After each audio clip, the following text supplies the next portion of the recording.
அஸ்ஸலாமு அலைக்கும் ஃப்ரெண்ட்ஸ், எல்லோரும் எப்படி இருக்கீங்க? நல்லா இருக்கீங்கன்னு நம்புகிறேன். இன்றைக்கி நம்ம பார்க்க போகிறது ராகி ஸ்வீட் கூழ்.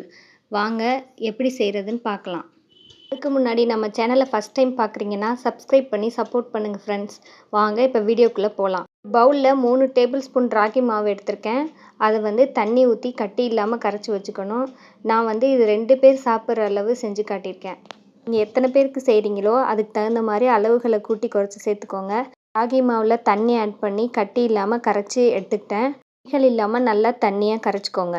இந்த மாதிரி ஒரு பிஞ்ச் சால்ட் இதோட ஆட் பண்ணி நல்லா மிக்ஸ் பண்ணி கட்டி இல்லாமல் கலந்து வச்சுக்கணும்.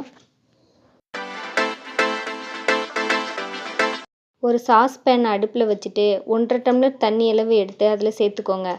தண்ணி நல்லா லைட்டாக கொதி வரும்போது நம்ம மிக்ஸ் பண்ணி வச்சுருக்க அந்த ராகி ஃப்ளாரை இதோட கொஞ்சம் கொஞ்சமாக ஆட் பண்ணணும்.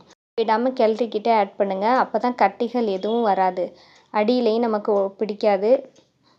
கைவிடாமல் நல்லா மிக்ஸ் பண்ணிக்கிட்டே இருக்கணும். பச்சை பவுலில் கொஞ்சமாக தண்ணி சேர்த்து அதையும் அதோடு சேர்த்துக்கலாம். இப்போ நல்லா மிக்ஸ் பண்ணிக்கிட்டே இருங்க. கைவிடாமல் மிக்ஸ் பண்ணிக்கிட்டே இருக்கணும். அப்போ தான் கட்டிகள் எதுவும் விழாது. ராகி 1 வயசு குழந்தையிலேருந்து வயசான தாத்தா பாட்டி வரையும் எல்லாரும் சாப்பிடக்கூடிய ஒரு ஹெல்த்தியான ஃபுட்டு. அதனால கண்டிப்பாக உங்கள் சாப்பாட்டில் ராகியே சேர்த்துக்கோங்க.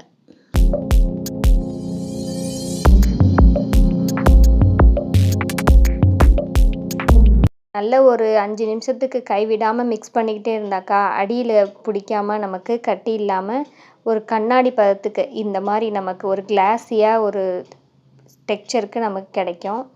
இந்த மாதிரி நல்லா வெந்து பபுள்ஸ் வரும்போது இதுதான் நமக்கு கரெக்டான கன்சிஸ்டன்சி. இந்த கன்சிஸ்டன்சி வந்த பின்னாடி நம்ம இதோட சுகர் சேர்க்கணும். சுகர் ஒரு 6 ஸ்பூன் சேர்த்துக்கோங்க. நான் கம்மியாக தான் சேர்த்துருக்கேன். உங்களுக்கு ஸ்வீட்டுக்கு தகுந்த மாதிரி நீங்கள் ஆட் பண்ணிக்கோங்க. சுகர் ஆட் பண்ணி ஒரு 2 நிமிஷத்துக்கு நல்லா கலந்து விடணும். நமக்கு அந்த பபுளாக வர்றது வெந்து அந்த கொதிச்சு வர்றது நமக்கு தெரியும். இப்போ இதோட பால் சேர்த்துக்கலாம். நம்ம பால் நல்லா பசும்பால் நான் சேர்த்துருக்கேன். காய்ச்சி ஆற வச்ச பால் கொஞ்சம் கொஞ்சமாக அந்த கட்டி தட்டாமல் இருக்கிறதுக்காக கொஞ்சம் கொஞ்சமாக சேர்த்து நல்லா மிக்ஸ் பண்ணி விடணும். நான் 1 கிளாஸ் அளவு பால் சேர்த்துருக்கேன். உங்களுக்கு எவ்வளோ வேணுமோ சேர்த்துக்கோங்க.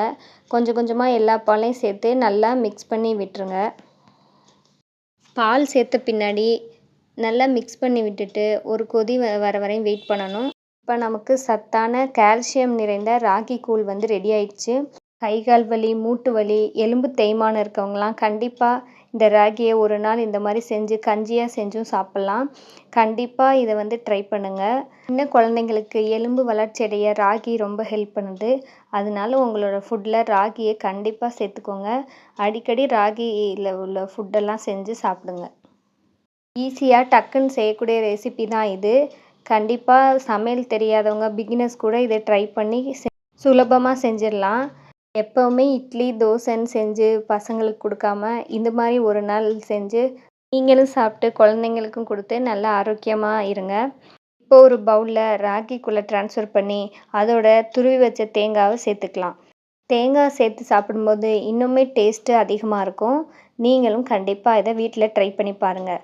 வீடியோ பிடிச்சிருந்தா கண்டிப்பாக சேனலை சப்ஸ்கிரைப் பண்ணி சப்போர்ட் பண்ணுங்கள். கண்டிப்பாக ஒரு லைக் போடுங்க.